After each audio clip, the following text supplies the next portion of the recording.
All right, everybody. Hello again. Welcome back to the live stream. Well, not live, I guess. I'm recording it as a live stream, but it's posted to you as a recorded lecture. But anyway, welcome back to the lecture series for world religions. I hope everybody's been doing well since the last installment and that your second week of the semester is going very well. So today we have another key meeting in our calendar, which is we're going to finish out the last of 3 lessons on Judaism and the major world religion and traditions of Judaism. As I like to do usually, I'm going to start off the class with a bit of a summary of the major key items and info that we discussed in the last lecture, and then we'll proceed from there to finish off the notes that are related to the assigned readings from both of our textbooks in the class. A couple of you have started to send me, your very first journal entries for the class. I appreciate that, and when those students send me their journal entries, I'll be back in touch with them within a few days to report back their score. But in general, just keep watching the lectures. If you see something interesting that you learn, take note of it, and maybe that'll be a topic for your approximately one-page journal entry for the class. As you know, you'll have 15 of these to do throughout the course of the semester. There's no strict deadlines or dates, but I would say it's probably best to spread them out somewhat evenly so that they're not too clustered to the end of the semester or that you don't fall behind on them. You wouldn't want to have to perhaps write 15 pages of material at the very last hour. But anyway, just so that you know, I'm keeping tabs on those. And when they come in, I confirm the receipt of it with an email response back to the student on a case-by-case basis. In terms of the first essay that's not due until Thursday of week 5, this is currently week 2.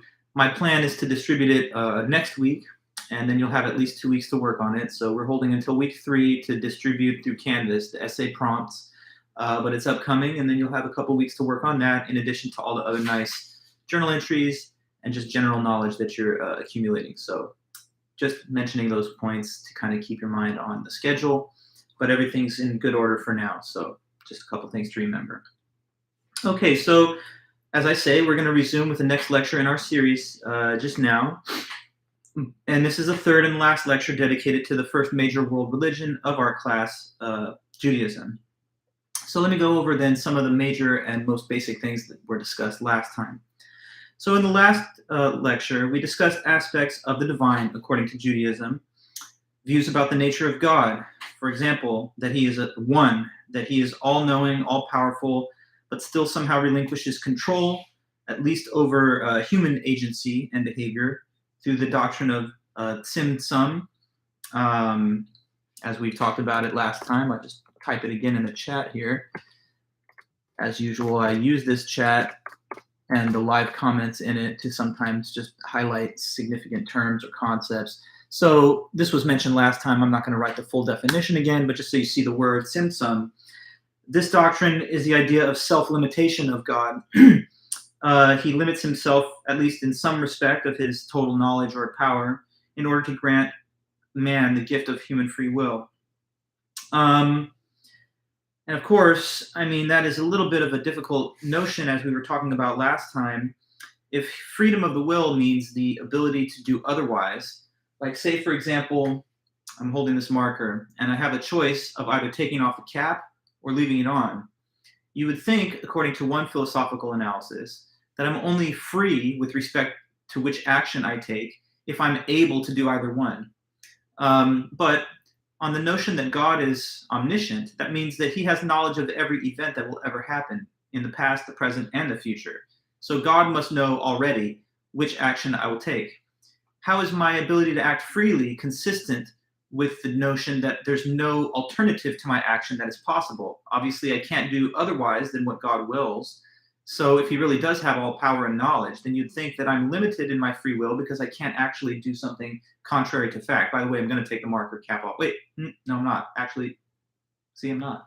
But does that mean that I was free in order to do that? The doctrine of determinism is the contrary of free will. And on determinism, every event that ever happens, including all human choices and actions, are determined by something external to us. You don't have to be a believer in religion to hold the view of determinism. Some people that just have a robust idea of physics and the idea that physics governs all interactions between matter and space, that maybe that also is another route to the same conclusion, that there's no way to act aside from the way that we actually act. But anyway, just a brief aside there on the sort of thorny nest of issues that has to do with God being both powerful and all-knowing, and yet alongside that, the doctrine that we are given free will. Of course, we have to have free will if it's appropriate to judge us morally and to dispense reward and punishment for the things that we do. But in Judaism, as with all the world religions, for the most part, it's claimed at once that God is all-knowing and all-powerful, and that we also have free will. In Judaism, I do think it's a noble attempt, at least, to address the philosophical puzzles there by introducing the notion of the tzimtzum, and that just means that God limits himself with respect to humans and our behavior so that we can have the gift of free will. We also mentioned last time that God is referred to in Hebrew as Yahweh, and this is just the 4 letters or consonants that are supposed to be the basis for that name. But this name, they say, is considered too holy for devout Jews to speak. So the substitute names like Adonai or even Hashem were developed so that a person could refer to God without saying his name. We also talked about the Jewish doctrine that God is beyond the limits of human comprehension and language. So sometimes the idea of his attributes is the best that we can do to determine what he's like. So, for example, God is known to be just and merciful. Maybe the best way we can comprehend him is by thinking about the qualities that he has, even if much of his being is shrouded in mystery, since he is the ultimate and the unsurpassable. Therefore, there's a bit of infinite depth and mystery that is harder for a human being to fully comprehend. We talked about also that Judaism speaks of a Messiah, in other words, one anointed by God for a special purpose. And the belief in the Messiah, as it's described by Jews and in the Hebrew Bible, says that this figure will somehow save Jews and usher in the rule of God. And in some circles of interpretation, it's believed that he'll usher in the apocalyptic end of the world. Although there is the concept of the Messiah in Judaism, it's believed that he has never yet arisen. And that, of course, is a difference between the Jewish faith and the Christian faith. We'll, of course, explain that in much more detail next week in the lectures to come as we start talking about Christianity. Last time, we also discussed sacred texts of Judaism. That includes the Torah and the Tanakh. Well, what's the difference between Torah and Tanakh? The Torah is a word with a little bit more of an ambiguous interpretation. In some ways, it's described as the first 5 books of the Bible, and that is the first of 3 sections of the Hebrew Bible, the 5 books of Moses. Others use the word Torah to refer to the entire Hebrew Bible, including all 3 sections and 24 books. And some people also use Torah to refer to the totality of the Torah plus the Talmudic writings, which are the rabbinical discussions of doctrine that's found in the Torah. The word Tanakh doesn't have quite as much ambiguity, because Tanakh is the word that's used just to refer to the totality of the Hebrew Bible. So just, these were words mentioned last time, but since I'm talking about them, I put them in the in the chat as well. Okay. Talmud, as I just also mentioned, is the collection of rabbinical discussions, writings, and analyses of proper interpretation of the Torah. The Talmud sometimes is called the Oral Torah, and the 5 books of Moses, the total Hebrew Bible, is sometimes called the written Torah. More broadly, Torah can also be used to refer to the collection of Tanakh and Talmud, as I just said. Both are believed by Judaism to be revealed by God to man through Moses at Mount Sinai. It's a somewhat mysterious doctrine, though, to say that both were revealed to Moses by God on Mount Sinai, because the Talmud and the totality of the writings of the Bible were not yet inscribed, which would only happen centuries later and over a very long period of time. Nonetheless, it's believed that in some way the entire corpus of religious doctrine and Jewish tradition was somehow expressed and embedded in the interaction between God and Moses at Mount Sinai when the commandments were given to Moses on the stone tablets, according to legend anyway. We also discussed the rabbinical tradition of scholarly interpretation of the Torah, which is sometimes called midrash, Hebrew for investigation. So the method of scholarly analysis and interpretation by rabbis, that's Jewish priests, but the word rabbi really means in Hebrew teacher. The tradition and the way in which they would interpret the Torah would be what's called midrash, and midrash was believed to be able to deliver and derive either legal or non-legal insights into how we ought to live and what is required of us by God. The so-called legal insights, meaning official required doctrines and acts, that is also called by halakha. And halakha translates as walk. So in its broad meaning, it's just supposed to be the way that we're supposed to move through life, the way that we're supposed to walk through life if we want to be following in the commandments and obligations that are put on us by God. We also briefly touched on a couple of other minor religious texts of significance in Judaism. One is the Siddur, which is the prayer book. And there's also the Haggadah.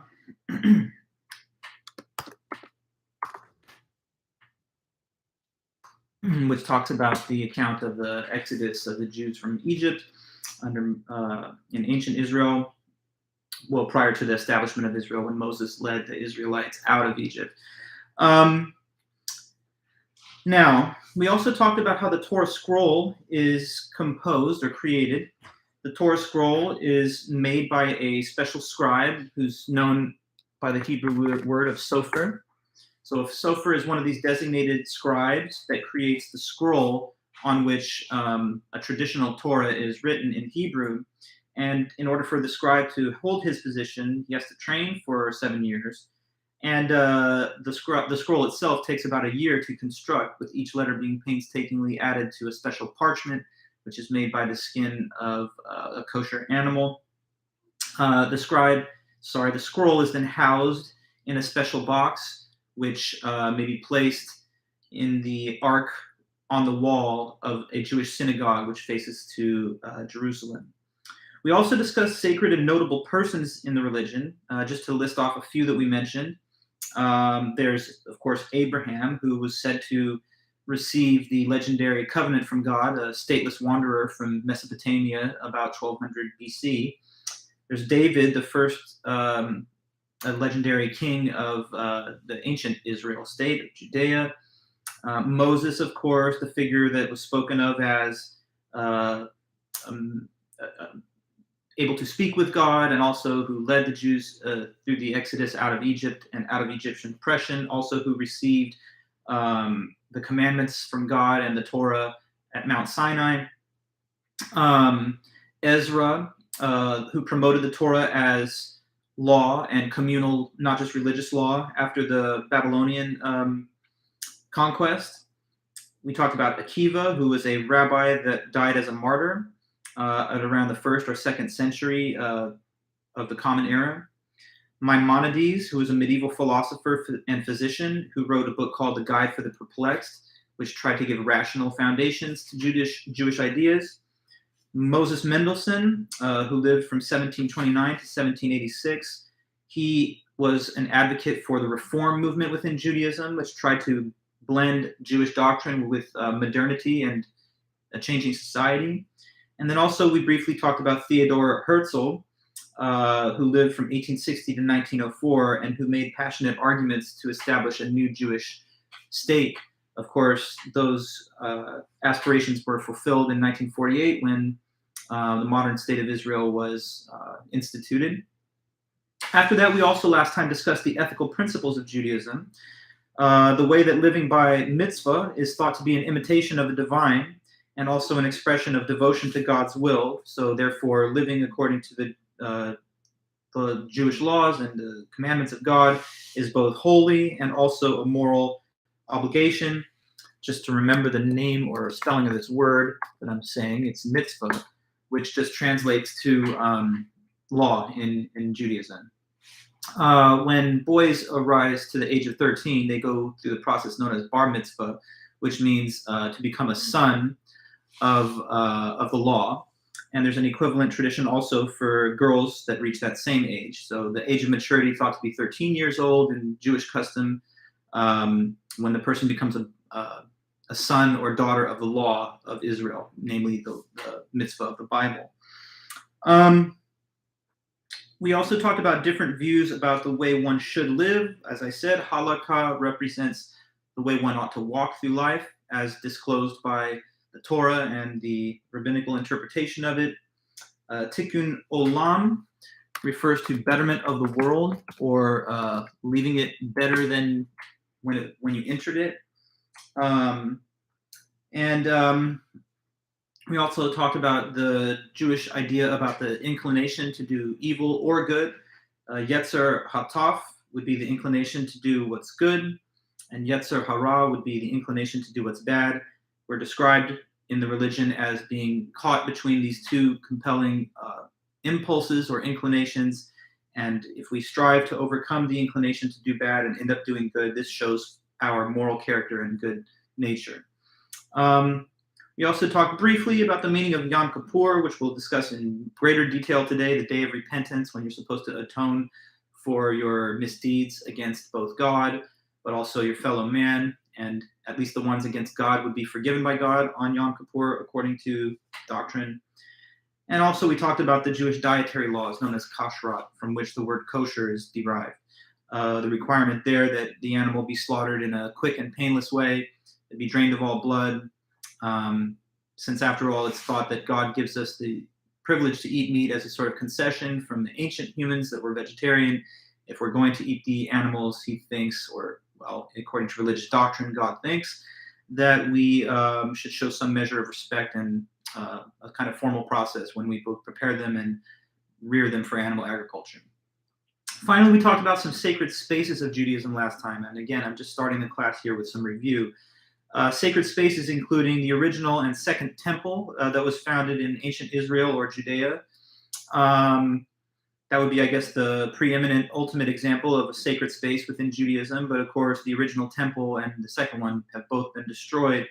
There's a long history that we talked about of the temple region being conquered, rededicated, and so on. Today, the only thing that remains of it is a big platform on which the temple used to be mounted, the so-called Temple Mount, and the large retaining walls and giant stones that were given to prop up the mount.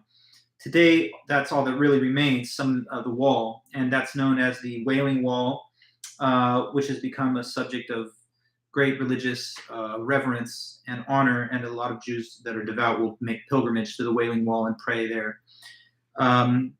As there are pilgrimage sites in other religions, the Wailing Wall would be the primary source or site of pilgrimage in Judaism. We also talked about the sacred space of the synagogue. The synagogue is like the equivalent of the church, a communal house of worship. It was initially used to maintain continued traditions and Jewish life and customs after the destruction of the first temple in 586 BC. We also talked about how the Jewish temple, the synagogue in Judaism houses the Torah. It's placed in the niche of a wall which faces toward the direction of Jerusalem. And each week at Sabbath, the congregation will read a part of the Torah in sequence so that there's a 1-year cycle after which the whole thing will be completely read. We also talked about how the land itself of Israel and Jerusalem are considered holy and sacred in Judaism. And how they're infused with religious divinity as in the Holy Land, according to the religion of Israel and Jerusalem. This is where humans and the divine have their closest approach of contact. So the whole land is thought to be something sacred, divine, and infused with religious significance.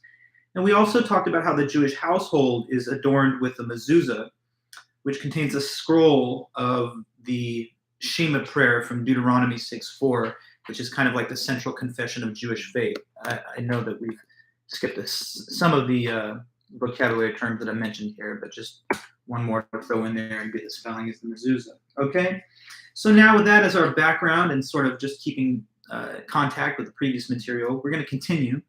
Today we continue first by discussing the sacred times of special significance to Judaism. So sacred times is going to be one subject heading of today's lecture. Sacred times, meaning like what events on the calendar have special religious significance to Judaism. For example, what are certain holidays, times of year, rites of passage that are marked by religious importance.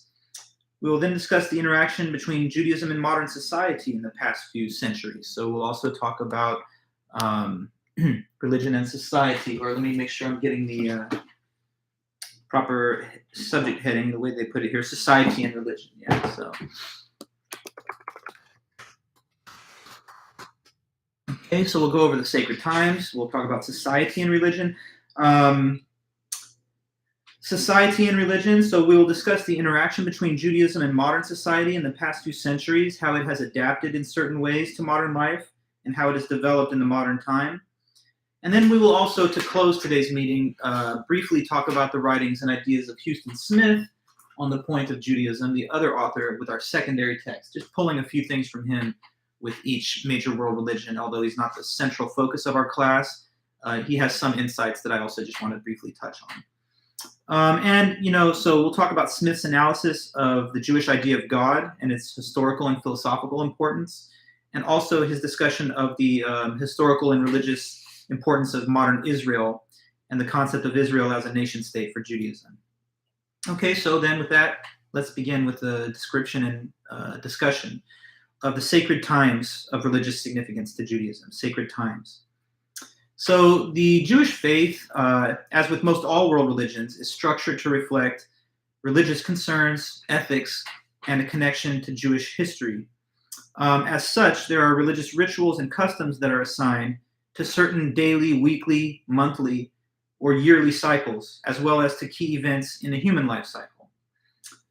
So what about daily rituals of observance in Judaism?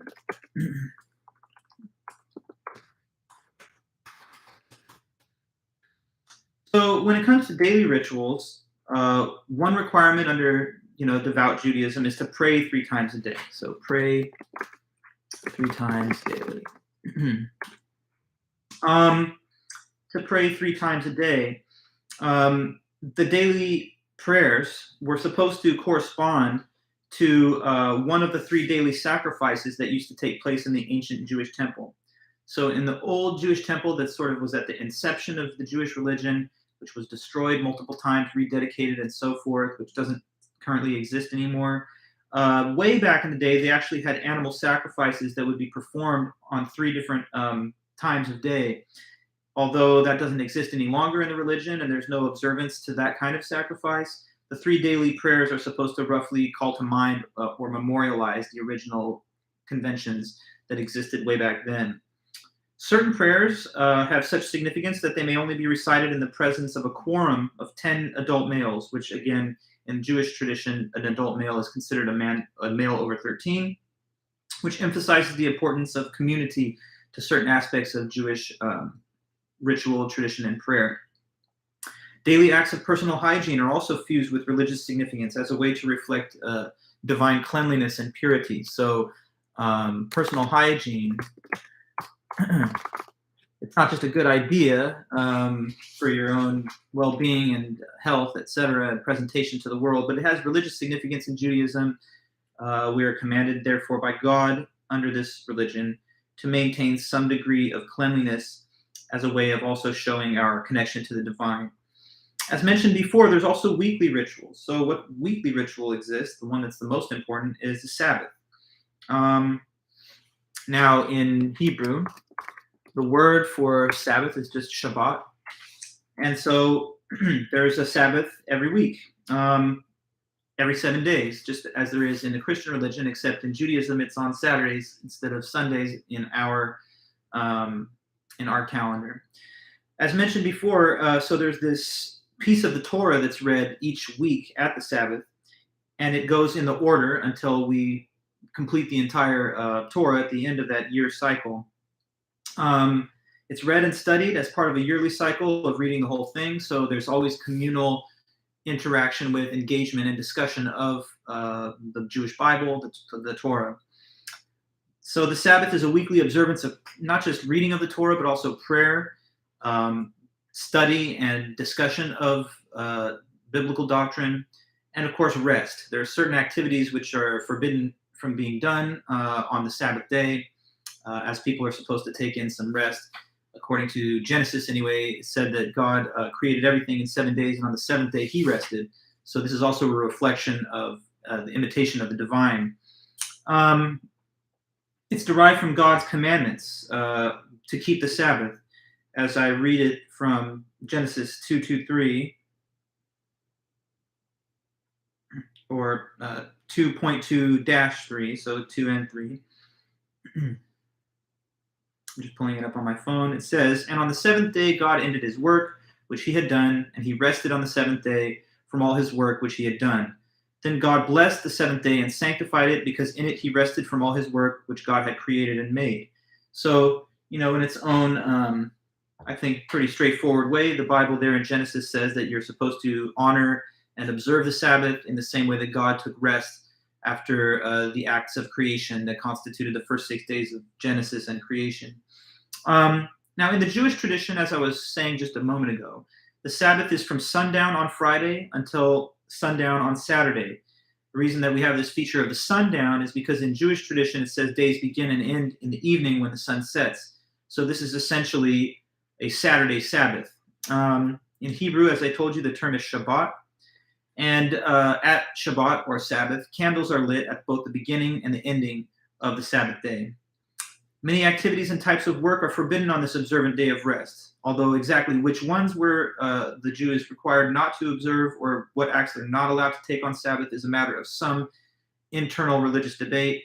More traditional or Orthodox Jews think that there's a much broader range of activities that are forbidden on Sabbath, and some more reform-minded modern-type Jews would say that there's a less extensive range of required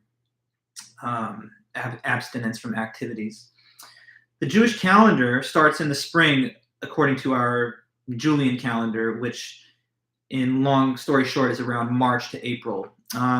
So the first month of the Jewish calendar is called Nisan, and it corresponds to a time period that overlaps between our March leading into the middle of April. But the Jewish New Year, it's interesting to say this, because even though the calendar starts in around March, the Jewish New Year is not observed until September, about 5-6 months away from then. And the name in Hebrew for Jewish New Year, which is another celebrated date and holiday, is Rosh Hashanah. So,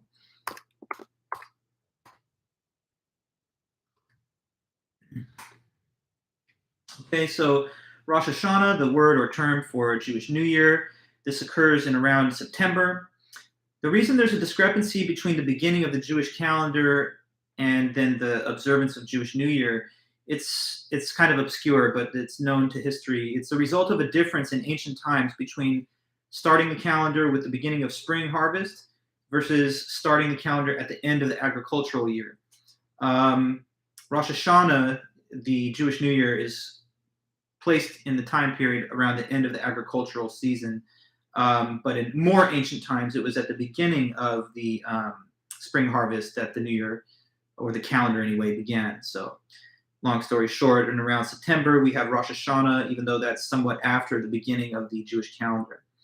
Rosh Hashanah celebrates God's renewal of nature when the cycle of growth is complete. So it's neatly corresponding with the time at which you would harvest the bounty of nature. At Rosh Hashanah, Jewish New Year, there's a 10-day period that follows where people are asked to just enter into reflection and quiet contemplation. This is known as the Days of Awe, or in Hebrew, this first 10-day period after Rosh Hashanah, Days of Awe in Hebrew, Yamin Noraim. Okay, so that's the Days of Awe. And again, during the 10 days of awe, you're supposed to quietly reflect on things of deep religious and human significance to mark the beginning of the new year. During that time, you try to settle any problems that you may have with your fellow man so that you start the year on a clean slate. And during that time, God, they say, determines everyone's fate for the coming year. It climaxes with the 10th day of the Days of Awe, which is itself another significant date in the Jewish calendar. That's known as Yom Kippur. So Yom Kippur falls on the 10th day after the beginning of the Jewish New Year, Rosh Hashanah, sometime around mid-September of our calendar. Yom Kippur, that's the Jewish name, but it can be translated as a day of repentance. Some call it the Day of Atonement, but repentance and atonement are similar concepts. What happens on this day of repentance? Well, on Yom Kippur, first of all, Jews fast. That means that they don't eat during daylight hours, and traditionally wear white as a sign of religious purity. They also refrain from certain type of actions, for example, drinking alcohol or sexual activities. The holiday begins at sundown and ends when 3 stars appear in the sky the next evening. The sounding of a ram's horn signals the end, after which they break the fast with what can literally be called breakfast, breaking fast. The ram's horn that is blown to signal the end of the Yom Kippur day is called a shofar. So this is just the word for the ram's horn that is blown as a ceremonial signal that the day of Yom Kippur has ended. Once the fast has been broken and there's this meal, it is said that the person enters the new year with a clean slate. This is, of course, as I said in the previous lecture, in touching on Yom Kippur, the time when you would ask God to forgive whatever transgressions you had against him, and he would wipe those clean, and then you would also try to make amends with any people that you had done harm to or transgressed during that year. And then those people would also be able to give you atonement, or rather they would be able to forgive you as you atone for what you've done.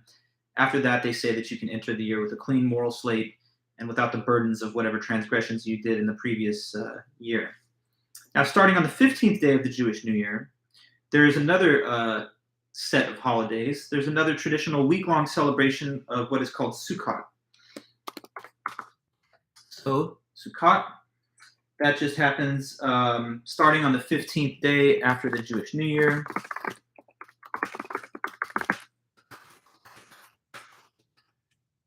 Okay. And this festival is the first of 3 annual what are called pilgrimage festivals, so called within the Jewish religion because in ancient times, Jewish men would actually visit the Temple of Jerusalem on these 3 occasions. So there's 3 pilgrimage festivals, and this is the first of the 3.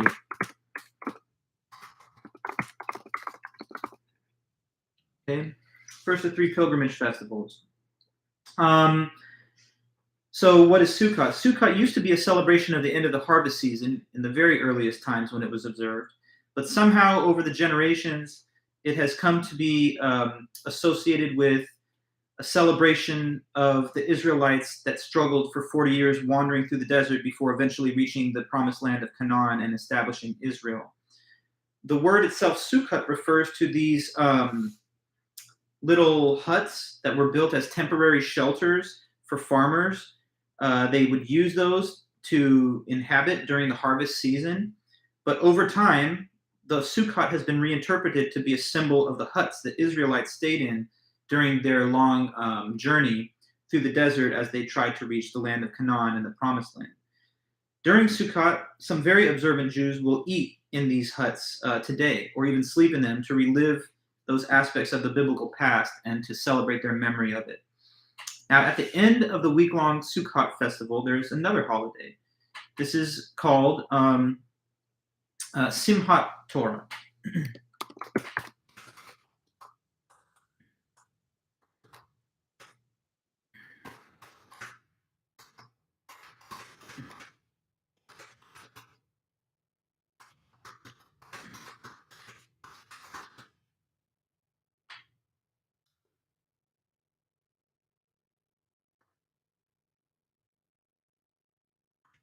Just typing in that information for you guys.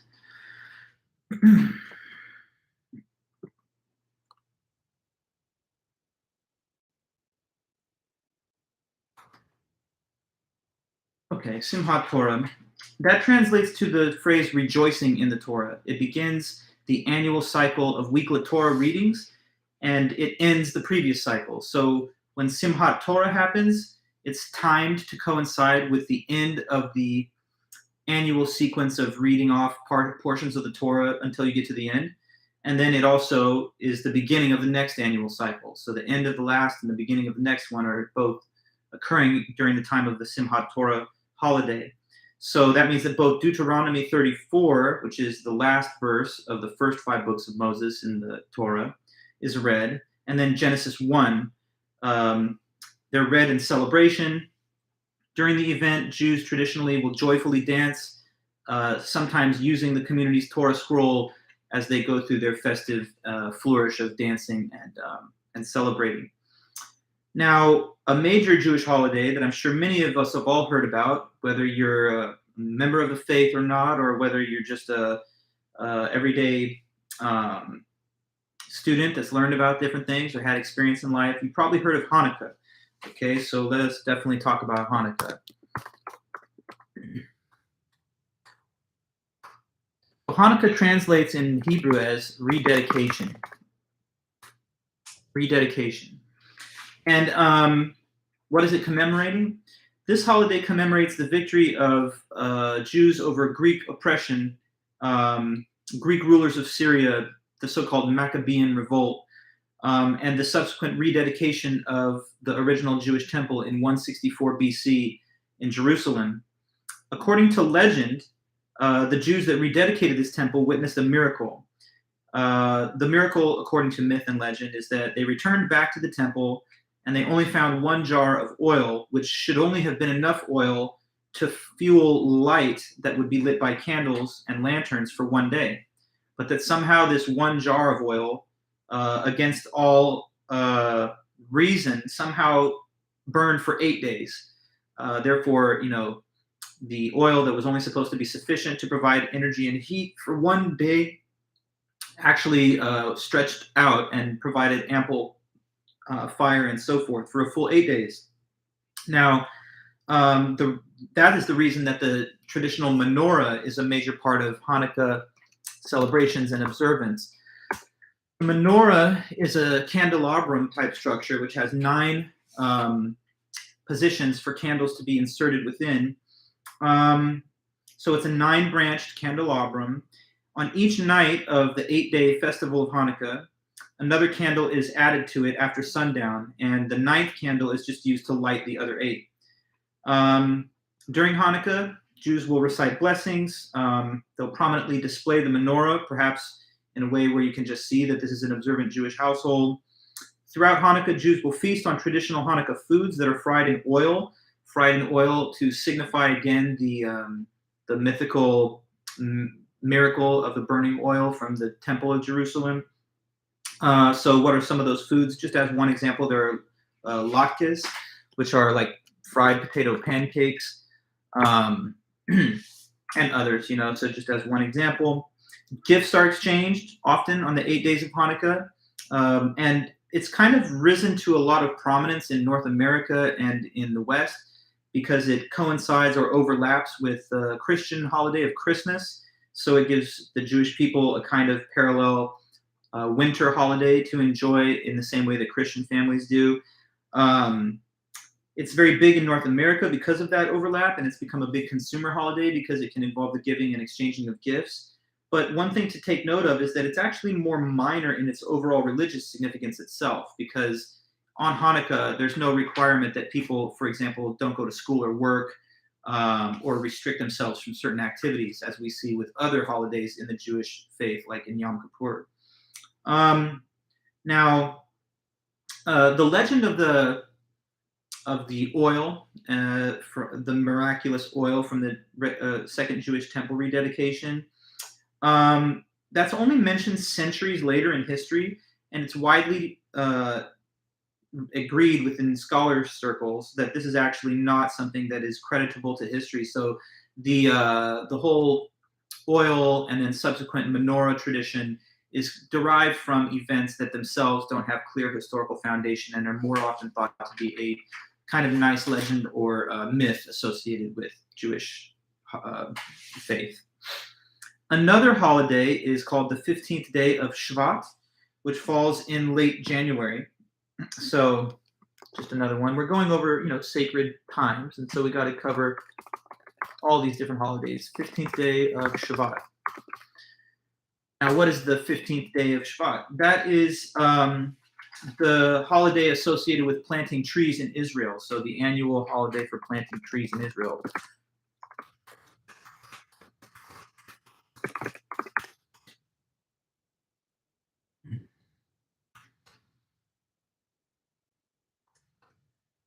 So a lot of people within the Jewish faith are quite impressed by the way that they've been able to make the desert bloom, as they say, by crafting this vibrant natural landscape in Israel, even though it's in a region of the world where there's a lot of heat, not much water, and therefore it's kind of hard to support a big, flourishing, burgeoning botanical green space. But anyway, the holiday of Shvat is in part to try and increase the natural beauty and scenic diversity of Israel itself.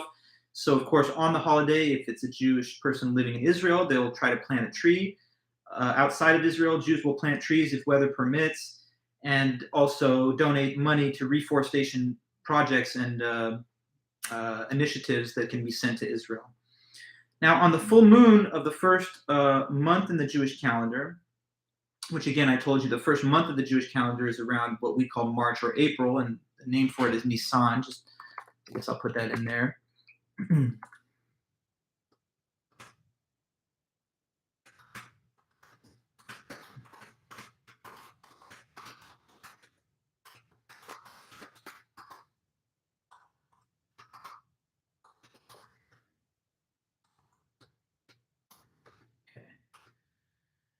Yeah, so where you see the label and basic time point that happens at.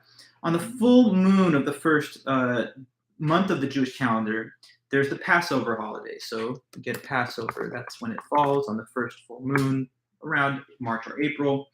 This year, for example, it's in mid-April, like April 12th to 20th or something like that.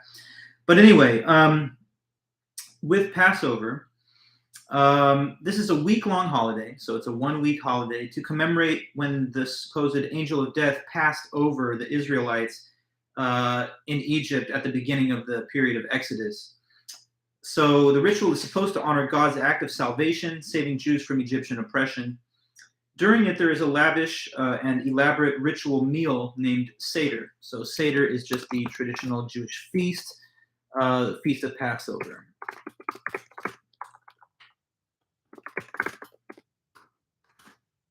Okay. So there's this big meal with a lot of traditional food, and at the table, the story of Exodus in the Jewish text of the Haggadah is recounted. This Passover holiday is the second of the three so-called pilgrimage festivals. So Passover.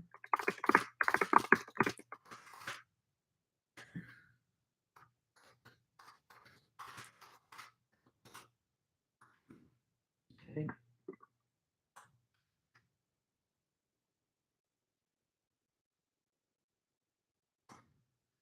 Just putting a note there that Passover is the second of the three pilgrimage festivals. As mentioned earlier, we talked about the first. 7 weeks after Passover, there's the third pilgrimage festival, which is known as Pentecost, or the Feast of Weeks. So the third one is Pentecost.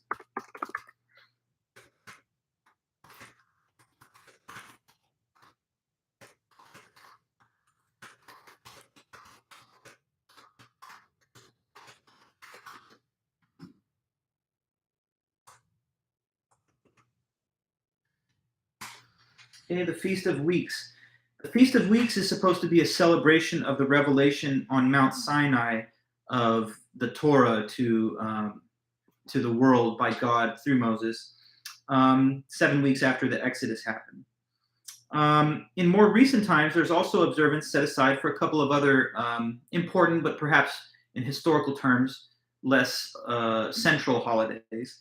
One of them is Holocaust Remembrance Day, which is known as Yom HaShoah.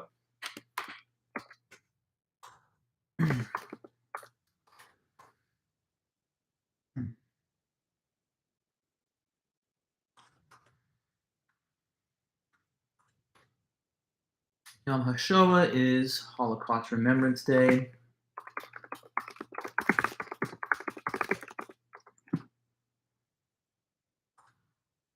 Okay. About 2 weeks after Passover, and obviously it's just a day of mourning, quiet reflection, and grief for all the victims of the Holocaust. And then there's also Israel Independence Day.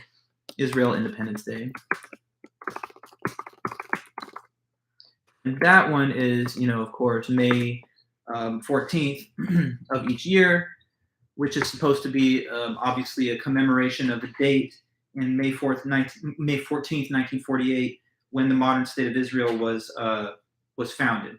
Okay. Now, that's, I guess, my basic notes and content for you on the notion of sacred times in the Jewish religion. Now I want to briefly discuss the relation of Judaism to society, including how it has adapted to modern society.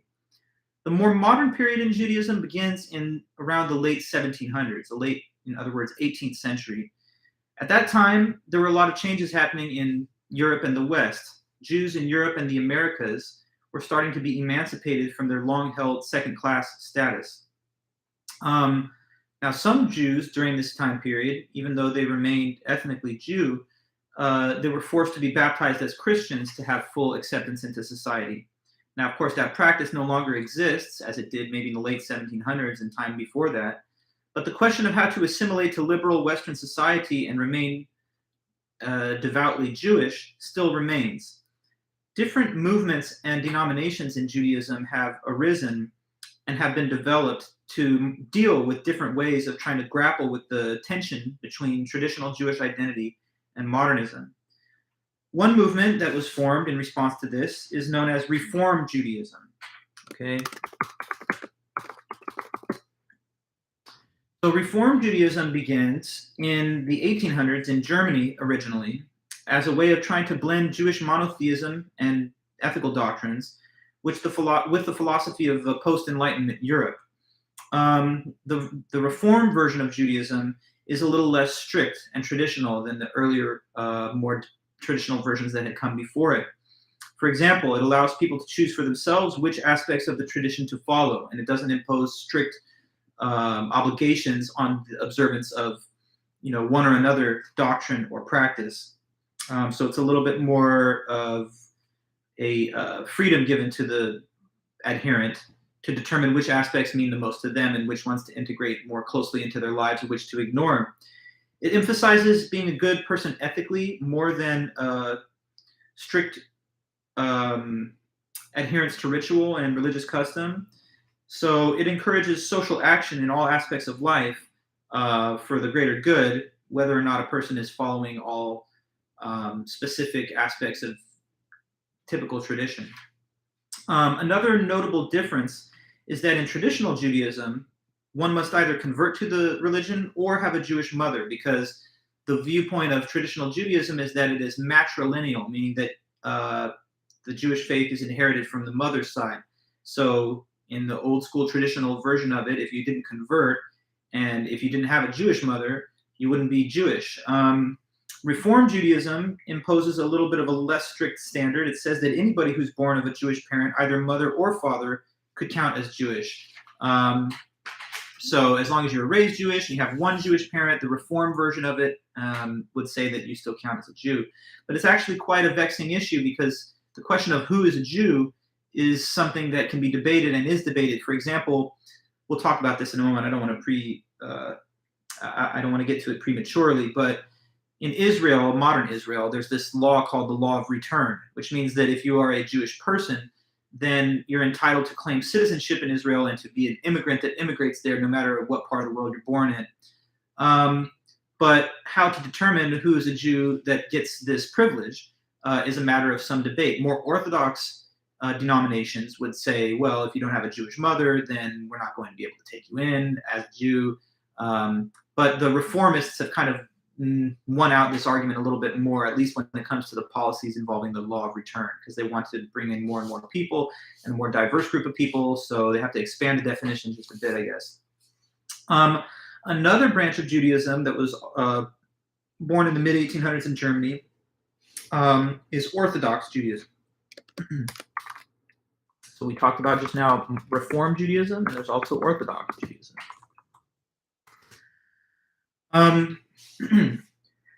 So Orthodox Judaism started to take shape in the mid-1800s in Germany, and it's hard to exactly define it actually because it has many different subcategories, such as Orthodox Hasidic Jews versus modern Orthodox Jews versus ultra-Orthodox Jews. In general, the Orthodox branches developed to counter the more radical reformist trends that were happening in some circles. So with every movement, there's a backlash. In response to and in order to adapt to modernity, the Reform branch of Judaism was founded. But then some Jews thought that this was a deviation too far away from traditional practice and interpretation. So the Orthodox movement also developed around the same time to kind of keep some of those traditions in place. Modern Orthodoxy stays a little bit more open to science and technology, but tries to maintain the orthodoxy by rejecting any views that would require denying religious dogmas. So different denominations of Orthodox. You have modern Orthodox, which is a little more liberal.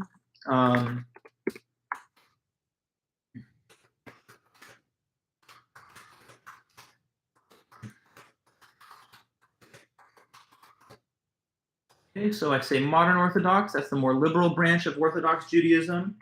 On the other hand, there's ultra-Orthodox,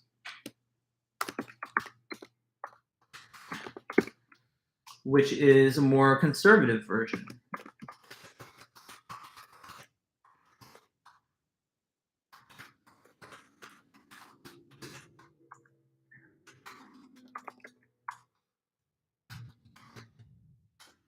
So they're both Orthodox, but one is a more centrist or moderate version of Orthodoxy, and the other is a little bit more strict in its traditional views. One thing that they can both agree on is that they disagree with like the Reform idea that you can have patrilineal Jewish parent and still be considered a Jew. They wanted to retain that aspect of the old traditions.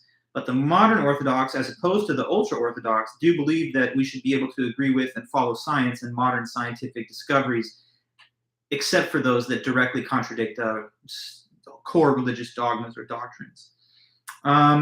So the modern Orthodox is a little more centrist. The ultra-Orthodox Jews reject any attempt to accommodate to modernism. And the Hasidic Jewish movement is somewhat inside of the ultra-Orthodox camp. You'll notice Hasidism or Hasidic Jews. Hasidic Jews are often clear to identify through their distinctive manner of dress. You may have noticed the certain long coats and wide-brimmed hats that some ultra-Orthodox Jews wear and Hasidic Jews wear.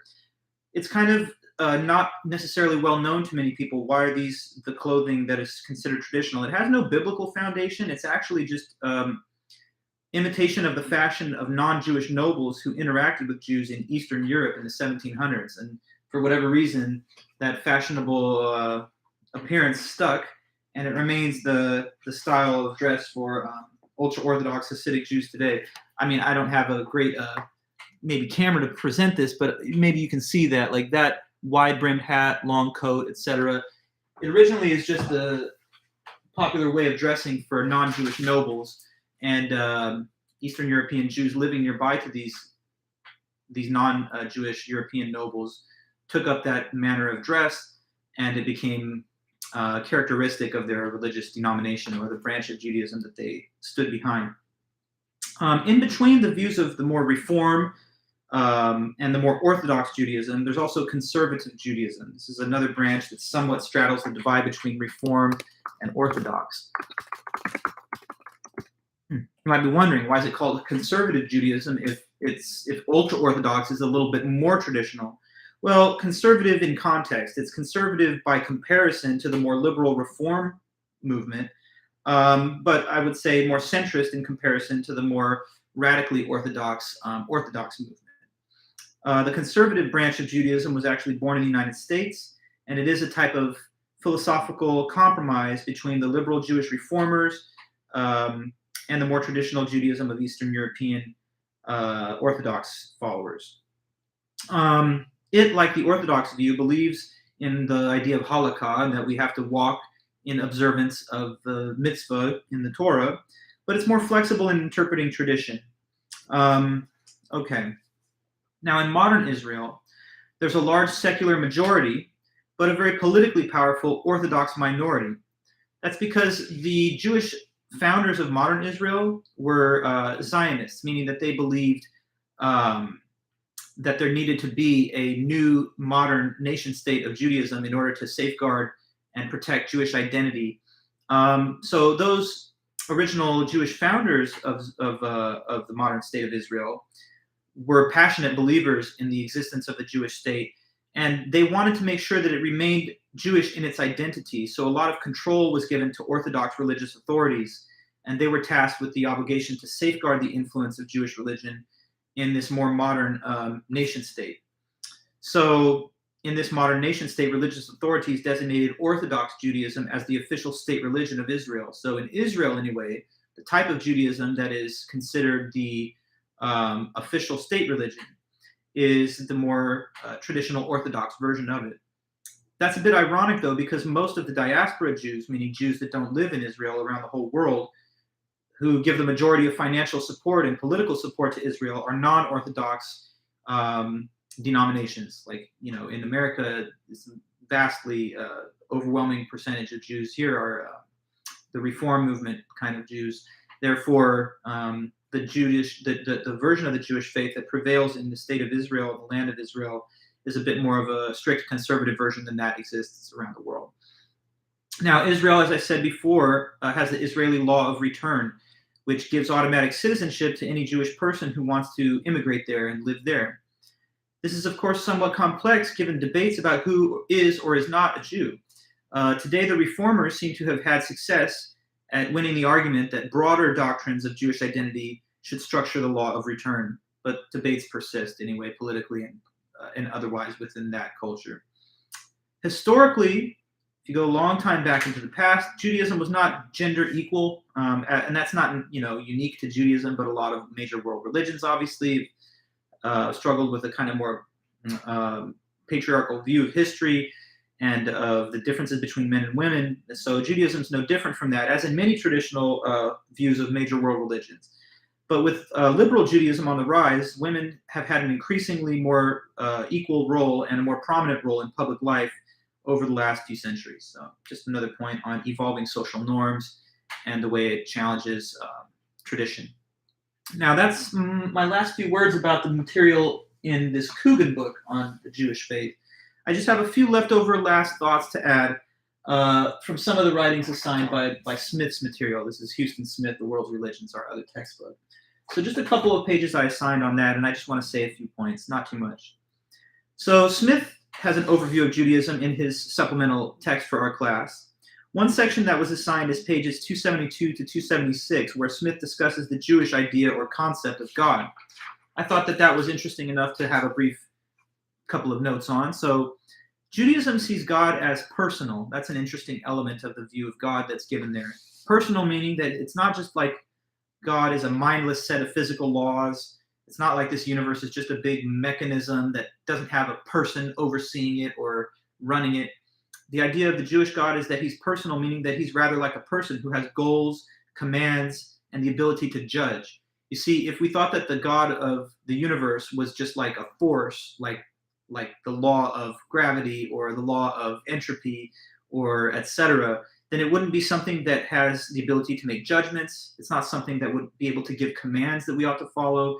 It would not be something that has a plan or that has goals in mind, but rather just an unconscious mechanism or force. So Judaism definitely says that God is something personal, something like a person, but magnified to the most high possibilities of what agency makes possible or is even conceivable.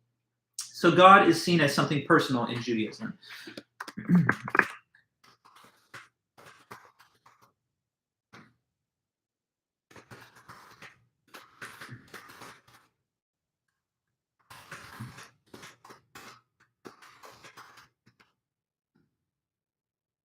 Okay, so I just put into our little chat, live chat notes that in Judaism, and Smith discusses this, God is a personal God, meaning that he's like a person rather than some unconscious or impersonal force. Furthermore, God is seen as other, meaning that he is something that causes us that is different from us. So we can relate to God's commandments. We can live according to them. We can walk in the halakha as we're supposed to on this religion view. But definitely, according to Jewish faith, God is different from us. He's something other than us, something on which we depend, but that does not depend on anything himself.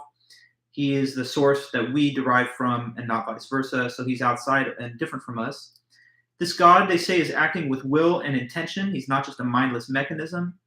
God is therefore at once personal, but also so much more exalted and powerful than a typical finite mortal person. And so far beyond the human form of existence that it is said in Judaism that we can't understand all of his mysteries and all of his depth, that maybe we can just sort of scratch the surface in terms of understanding the nature of this great divine being, because he's so infinite and powerful and great that, again, it strains the capacities of human imagination and thought to fully understand. So there will always be some element of religious mystery associated with the divine according to the Jewish view. Now, an interesting thing to say about the difference between Judaism and other religions that preceded it, in many religions prior to Judaism, whether that's Egyptian polytheism, a Babylonian religion, or the Greek pantheon of gods, they didn't say there was just one God. They said there were multiple person-like gods to explain different aspects of nature. So, for example, one God for the rain, one God for the sun, a God of love, a God of war. In Judaism, all of nature, under all its aspects, is the expression of a single, universal, monotheistic God. So a very important contribution of Judaism to the world is its very distinctive brand of monotheism, which was kind of a newer idea, at least, in the world that Judaism came to appear within. Let's see the biblical discussion of this, actually, on our page 274 of the book. I'm just reading off a quick quote. It says, a close reading of the Hebrew Bible shows that these other gods differ from Yahweh in two respects. First, they owe their origin to Yahweh. And so from Psalms 82:6, it says, "You are gods, children of the Most High, all of you." So other gods are just children of the Most High. If we want to speak of other gods, in a way, it's a misnomer to say that, because there's only one God in Judaism and in monotheism. But to the extent that people worship other idols or other figures, they would still be construed as children of the Most High. And it says, second, unlike Yahweh, they were mortal. You shall die like mortals and fall like any prince. So any being or figure making claim to the divine is something separate and apart from God, who is one, who is unique, and cannot be compared with others. So whatever discussion of other types of gods or given under the presentation of other forms would all be subsumed within the greater and unified God of Judaism. So he's one and only God. In Judaism, one is commanded to have total loyalty to the one and only God, and that God is seen as infinitely just and righteous. So that means that when you follow his commands, you'll be rewarded by God, since he'll always do the right thing and he'll always do the good moral thing. You see, in some of the other traditions, like, for example, in the Greek pantheon of gods, the gods were not always described as morally perfect. Sometimes they were mischievous. Sometimes they made decisions that were based on self-interest instead of morality. And so you might have thought that if that's how God was, maybe I'm not always ethically required to follow what he wants me to do, because what if he asks me to do things that are bad, since this kind of God might not always be ethical? But Judaism says that God is not just all-powerful and the creator of everything, but that he's also infinitely just and perfectly moral. So that kind of nicely ties together the idea that you should follow his commands, not just out of fear, not just because he has power over you, but because if you follow these commands, you'll actually be doing something that's good and moral, since after all, the commands are issued from a moral point of view. And you'll also be rewarded in that. You won't have to worry that your good deeds will somehow go unrewarded or unnoticed, because God, if he's perfectly just, is going to dispense justice for your good behavior, and therefore you'll be rewarded in that case. If God was not moral, as some of the other traditions said, then some people might think that we don't need to be moral because maybe the universe is not even governed by a moral force. So thus, this idea of God as both one but also omnibenevolent helps to enforce fidelity to a moral code. And let me just read a couple bit more from page 275 on that. It says here, um, as to the other's disposition toward people, his power so obviously outweighs human power that if its intentions run counter to human well-being, human life, far from being fully meaningful, can be nothing but a game of cat and mouse. This insight caused Lucretius, one of the ancient Greek writers, in Rome, to preach atheism on the grounds that were actually religious. He said, if the gods are, as the Romans believe them to be, immoral, vindictive, so on, meaningful existence requires that they be opposed or rejected. So in Judaism, there's no meaningful way to oppose or reject the ideas or doctrines of God because he's supposed to represent the height and summit of all morality. So if you want to be moral, you follow this God because he's known as moral himself. So this God is not ordinary in Judaism. He's like a person, but way beyond a human being that we could comprehend. He's not chaotic because he acts with order and intention and will. And he's also not immoral. He's the opposite. He's perfectly moral. So that sort of trio of features, that he's awesome and special, that he acts in a way that's deliberate and planned, and that he's moral to the fullest extent, is supposed to give a fair basis for worshiping this being, but also recognizing his awesome power and majesty. Finally, Smith offers some thoughts on the significance of Israel to Jewish identity and religion. He makes the point that each people has their own language and land. I mean, that's not always true. Sometimes there are people that are nomadic or that have been displaced, but, basically what he's saying is kind of accurate. For the German people, there's the German language and then a land of Germany. For an example, for the Italians, there's the land of Italy plus the Italian language. The language of the Jewish people is Hebrew, and the land is Israel. And both are considered sacred in Judaism. In Hebrew and in the Holy Land, revelation was given to the Jews according to their belief by God to Moses. And through Hebrew, these commandments are expressed in the original Hebrew Torah. Prayers are done in Hebrew, and consciousness of the Holy Land is always in the mind of Jewish people. Now, Huston Smith, author of this secondary book, he gives 4 essential reasons why he thinks there was a premise to establish modern Israel. So I'm going to write these down here. Maybe I'll use the board one time just because I haven't really been getting into it this time. So 4 arguments for establishing modern Israel.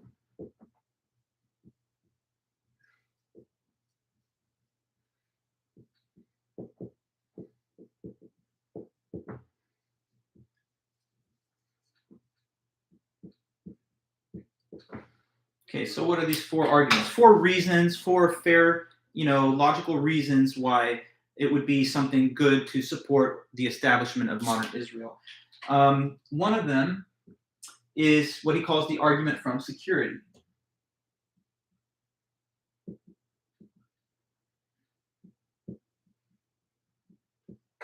Argument from security. Now, what that means is this.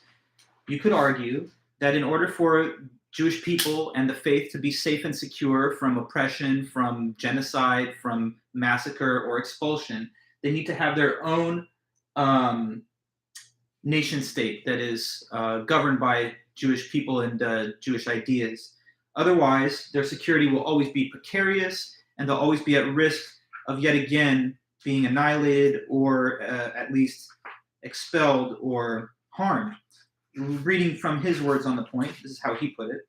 The argument from security. The 1938 to 1945 Nazi Holocaust, in which 6 million Jews, a third of their whole number, were killed, confirmed for many a view that had been growing in the past century, that the Jews could not hope for security in European life and civilization. They needed a place where their wounded and terrorized might gather to breathe the air of freedom and security. So apart from a Jewish homeland, Jews might be harmed in all kinds of terrible ways in states that didn't recognize, the authority of Jews or Judaism, or at least didn't accord a special role and place to them in society. So one argument is the argument from security, that they would need it to simply be safe and secure. A second argument is known as the psychological argument.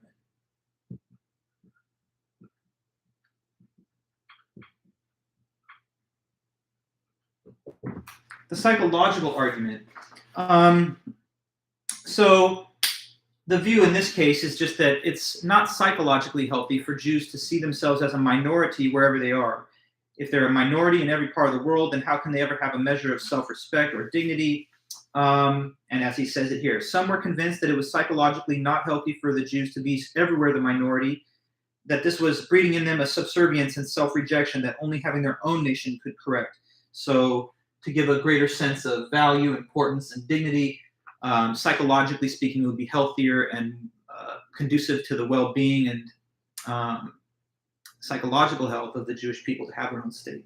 A third argument given was called the cultural argument.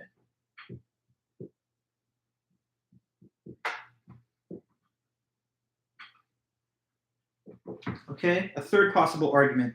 The cultural argument just makes this case that the traditions of Judaism and the retention of their ethos and worldview were being diluted and destroyed over time because there was no central place where these ideas could be promulgated and kept sacred. As it says in the book, the stuff of Judaism was running thin and its tradition was bleeding to death. Somewhere in the world, there needed to be a land where Judaism was the dominant ethos. So only in Israel can you say that life according to Jewish doctrine, tradition, and scripture is the core and centerpiece of society. And that might be needed, some argue, to preserve the religion and its ethos. And then finally, there's the social or utopian argument. So 4 says the social/utopian argument.